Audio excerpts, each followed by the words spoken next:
যদি খালি মাথার মধ্যে নেন যে ফেরাউনের সময় যে পিরামিডগুলো কিভাবে তৈরি হলো, আপনার মাথা ঘুরে যাবে। এখনও আমরা এটা মিস্টেরিয়াস, মানুষ বের করতে পারছে না কিভাবে তৈরি হলো। আমরা তো বলি এখন গণিতের যুগ, খুব এগিয়ে যাওয়ার যুগ। এত সহজ ছিল না এই পিরামিডের গাণিতিক ক্যালকুলেশন মেলানো। গত লেকচারে বলেছিলাম যে বিশ্বের সবচেয়ে বড় বড় সেক্টরগুলো, যেমন অ্যালগোরিদম, যেটা ছাড়া আপনি এই বিশ্বের কোনো ডিজিটাল বিষয় করতে পারতেন না, এটা আসছে মুসলিমদের হাত থেকে। এই যে জাহাজ শিল্পের কথা বলেন, এক্সপোর্ট ইম্পোর্ট পুরোটাই কলাপস করতো জাহাজ শিল্প না থাকলে। এটা এসেছে নূহ আলাইহিস সালামের হাত দিয়ে। বিশ্বের ইতিহাসে এর আগে কোনো নৌযান তৈরি করা হয় নাই, হয়েছে? হয় নাই। এই যে আমরা বলি যে কেমিস্ট্রির কথা, জাবর ইবনে হাইয়ানের নাম শুনেছেন কিনা?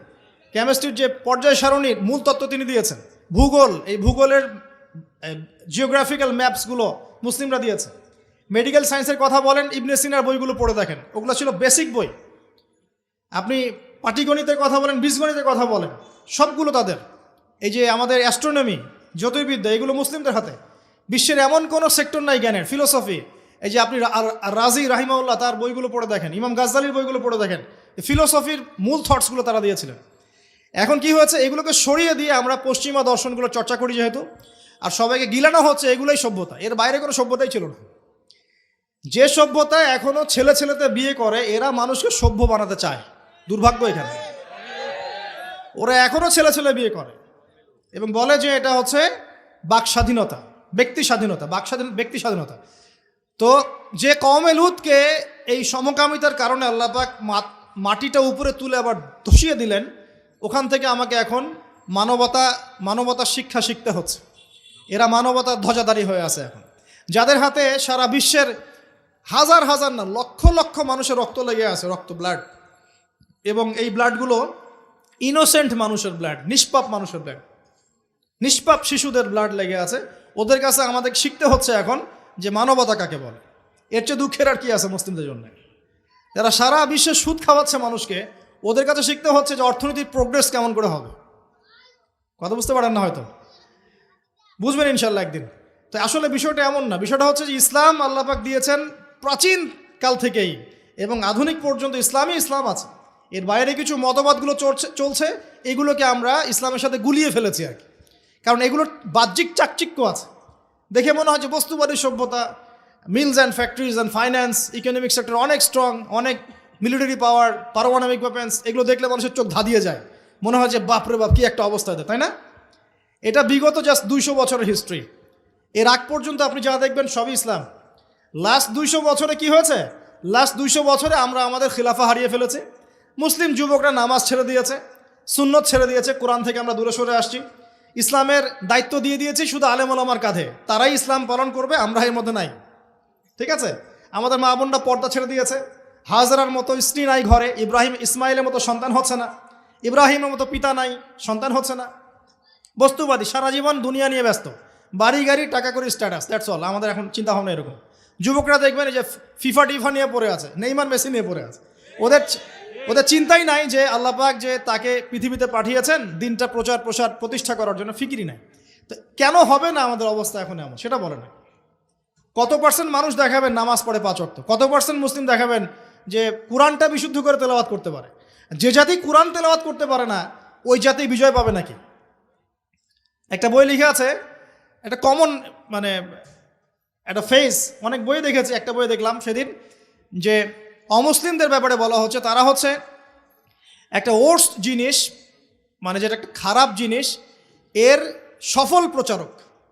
আর মুসলিমদের ব্যাপারে বলা হচ্ছে মুসলিমরা একটা সুপিরিয়র একটা জিনিস তাদের কাছে আছে, মানে ইসলাম, এর ওর্স্ট প্রচারক, মানে খারাপ প্রচারক।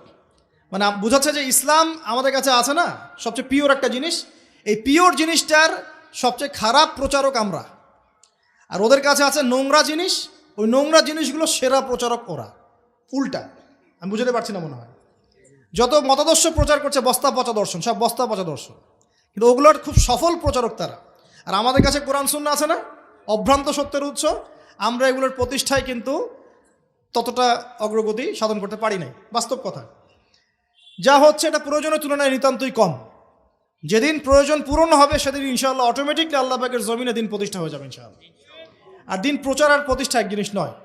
প্রচার মানে হচ্ছে আপনি নামাজ পড়ছেন, প্রচার হচ্ছে সুন্দর, মাশাআল্লাহ, কিন্তু আপনি সব দিক থেকে শক্তিশালী নন, তাই বিশ্বের অন্য সভ্যতা আপনার উপর চাপ খাটিয়ে নামাজের স্বাধীনতাও হরণ করতে পারে। এর নাম হচ্ছে ক্ষমতা। এই ক্ষমতা ওদের হাতে আছে, আমাদের হাতে নাই। তো প্রতিষ্ঠা অন্য জিনিস। প্রতিষ্ঠা না হওয়া পর্যন্ত শান্তি নাই। প্রতিষ্ঠা না হওয়া পর্যন্ত ঘুমানোর সুযোগ নাই মুসলিমদের। প্রচার চলবে, প্রচার প্রতিষ্ঠা এক জিনিস নয়।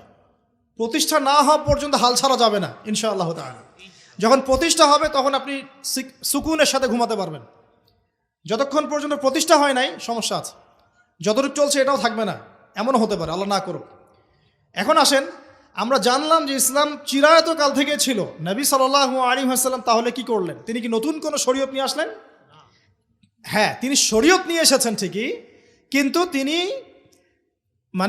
নতুন কোনো ধর্ম প্রবর্তন করেন নাই। আমাদের একটা ভুল আছে কনসেপ্ট। আমরা বলি ইসলাম ধর্মের প্রবর্তককে নিচে লেখা থাকে সাধারণ জ্ঞান বইয়ে মুহাম্মদ সাল্লাল্লাহু আলাইহি ওয়াসাল্লাম। তা মুহাম্মদ সাল্লাল্লাহু আলাইহি ওয়াসাল্লাম কি ইসলাম নতুন করে প্রবর্তন করেছিলেন? বরং নতুন করে তিনি শরীয়তটা প্রচার করেছেন। তিনি কি লা ইলাহা ইল্লাল্লাহের দাওয়াত ছাড়া অন্য কোনো দাওয়াত দিয়েছেন? আর নূহ আলাইহিস সালামও তো লা ইলাহা ইল্লাল্লাহেরই দাওয়াত দিয়েছেন। আদম আলাইহিস সালাম কিসের দাওয়াত দিয়েছেন? লা ইলাহা ইল্লাল্লাহ। প্রত্যেক নবী কিসের দাওয়াত দিয়েছেন? ফেরাউনের সামনে মূসা কি বলেছেন? আল্লাহ ছাড়া কোনো ইলাহ নাই, তুমি তার ইবাদত করো, তাই না? তাহলে প্রত্যেক নবী লা ইলাহা ইল্লাল্লাহের দাওয়াত দিয়েছেন। নবী সাল্লাল্লাহু আলাইহি ওয়াসাল্লামের সময় এটাকে রিফর্ম করা হয়েছে, শরীয়তটাকে নতুন নবায়ন করা হয়েছে। তো নবী সাল্লাল্লাহু আলাইহি ওয়াসাল্লামের শরীয়ত আসার পর আগের শরীয়তগুলো চলবে কিনা? চলবে? যদি কেউ মনে করে নবী সাল্লাল্লাহু আলাইহি ওয়াসাল্লামের শরীয়ত আসার পরেও আগেরগুলোও চলবে, তাহলে কুফরের মতো থাকবে, থাকবে না? এখন এখান থেকে আমি আপনাকে বাকি অর্ধেকের দিকে নিয়ে আসি। একটু খেয়াল করেন, নবী সাল্লাল্লাহু আলাইহি ওয়াসাল্লামের এই ইসলাম প্রচার প্রসার আর প্রতিষ্ঠা করতে 23 বছর লেগেছে। কত বছর? উনি যখন নবী হয়েছেন তখন আরবের সমাজটার মধ্যে শিরিক দিয়ে ভর্তি ছিল। শিরিক আর শিরক, যে কোনো এমন কোনো শিরিক নাই যেটা আরবে ছিল না আর কি। ঠিক আছে, স্ট্যাচু ওয়ার্শিপ হতে পারে, কবর পূজা হতে পারে, মৃত মানুষের পূজা হতে পারে, নাস্তিকতার চর্চা হতে পারে, সমস্ত শিরকের প্রকারভেদ আরবে ছিল। ওই সময়ে সুদের প্রচলন ছিল, ইকোনমিক সেকশনে মানুষ সুদ খাইত। ওই সময় মদ ছিল, মানুষ অ্যাভেলেবল মদ পান করত। নারীর অবমাননা ছিল, মেয়েদেরকে খুব একটা মূল্যায়ন করা হতো না। আর গোত্রীয় হানাহানি ছিল, গোত্রে গোত্রে হানাহানি। একটু অবজার্ভ করেন, এই 5টা সমস্যা কি এখন নাই? এখনকার বিশ্বে নাই। বরং শিরকের এখন গ্লোবালাইজেশন হয়েছে, হয় নাই? ইকোনমিক সেকশনে সুদের গ্লোবালাইজেশন হয়েছে না? এখন একটা জায়গায় সুদ সীমাবদ্ধ নেই, সারা বিশ্বের মানুষ খাচ্ছে না? মাদক কি একটা জায়গায় সীমাবদ্ধ আছে না? সারা বিশ্বের মানুষ খায়, ছড়িয়ে দেওয়া হয়েছে। সীমান্ত অঞ্চলগুলোতে গিয়ে দেখবেন দেধার সে মাদকের প্রবেশ হচ্ছে না? খাচ্ছে কারা? এই যে নেইমার আর মেসির ফলোয়ার যারা, ওরা খাচ্ছে না?